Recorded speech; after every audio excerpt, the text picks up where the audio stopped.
ತಾಳಿದವನು ಬಾಳಿಯಾನು. ಮನುಷ್ಯನ ಮನಸ್ಸು ಯಾವಾಗಲೂ ಅರಿಷಡ್ ವರ್ಗಗಳ ಪ್ರಭಾವದಿಂದ ನಲುಗುತ್ತಿರುತ್ತದೆ. ಕಾಮ, ಕ್ರೋಧ, ಲೋಭ, ಮೋಹ, ಮದ, ಮತ್ಸರಗಳನ್ನೇ ಅರಿಷಡ್ ವರ್ಗಗಳು ಅರಿಷಡ್ ವರ್ಗಗಳು ಮನಸ್ಸಿನ 6 ಶತ್ರುಗಳು ಎಂದು ಕರೆಯುವರು.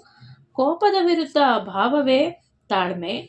ಕೋಪ ಬರುವಂತಹ ಸನ್ನಿವೇಶಗಳು ಜೀವನದಲ್ಲಿ ಪ್ರತಿನಿತ್ಯ ಹಲವಾರು ಬಾರಿ ಬರುತ್ತಿರುತ್ತವೆ.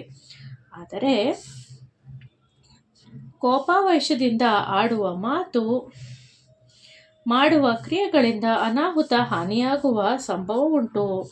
ಆದ್ದರಿಂದ ತಾಳ್ಮೆಯಿಂದಿರುವುದು ಅಭ್ಯಾಸ ಮಾಡಿಕೊಳ್ಳಬೇಕು. ಈ ಗಾದೆಯು ತಾಳ್ಮೆಯನ್ನು ಬೆಳೆಸಿಕೊಂಡವನು ಬದುಕುತ್ತಾನೆಂದು ಹೇಳುವುದು ಯುಕ್ತವಾಗಿದೆ. ಹರಿದಾಸರಲ್ಲೊಬ್ಬರು ತಾಳುವಿಕೆಗಿಂತ ತಪವಿಲ್ಲ ಎಂದಿದ್ದಾರೆ. ತಾಳ್ಮೆಯೇ ತಪಸ್ಸು ಎಂದಿದ್ದಾರೆ. ಏಕೆಂದರೆ ತಾಳ್ಮೆಯಿಂದ ಬಾಳುವುದು ಬಹು ಕಷ್ಟ. ಕೋಪ ಪಾಪದ ತಾಪದ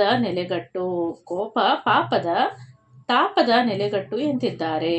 ಏಕೆಂದರೆ ಕೋಪದ ಭರದಲ್ಲಿ ಮಾಡಬಾರದ ಅಕೃತ್ಯವನ್ನೆಸಗುವಂತಾಗುತ್ತದೆ.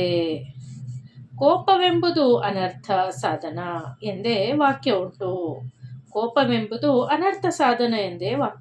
ಕೋಪದಲ್ಲಿ ಮೂಗು ಕೊಯ್ದುಕೊಂಡವರು ಎಂದರೆ ತನ್ನನ್ನು ತಾನೇ ಹಿಂಸಿಸಿಕೊಂಡವರುಂಟೆಂಬುದು ವಾಸ್ತವ ಸಂಗತಿಯಾಗಿದೆ. ಗೌತಮ ಮಹರ್ಷಿ ಅಹಲ್ಯೆ ತಪ್ಪು ಮಾಡಿದಳೋ ಇಲ್ಲವೋ ಎಂಬುದನ್ನು ತಿಳಿಯುವ ಮುನ್ನ ಕಲ್ಲಾಗು ಎಂದು ಶಾಪ ಕೊಟ್ಟು ತಮ್ಮ ಹೆಂಡತಿಯನ್ನು ತಾವೇ ಕಳೆದುಕೊಂಡರು. ಒಂಟಿಯಾಗಿ 100 ವರ್ಷ ಬಳಲುವಂತಾಯಿತು. ಆದ್ದರಿಂದ ತಾಳಿದವನು ಬಾಳೆಯಾನು ಎಂಬ ಗಾದೆ ಬದುಕಿಗೆ ದಾರಿದೀಪವಾಗಿದೆ. ಈಗ ಈ ಪ್ರಶ್ನೋತ್ತರಗಳು ಮುಗಿಯಿತು. ಇದೇ ರೀತಿಯ ವಿಡಿಯೋಸ್ಗಾಗಿ ದಯವಿಟ್ಟು ನಮ್ಮ ಚಾನಲನ್ನು ಸಬ್ಸ್ಕ್ರೈಬ್ ಮಾಡ್ಕೊಳ್ಳೋದನ್ನು ಮರೆಯಬೇಡಿ. ಧನ್ಯವಾದಗಳು.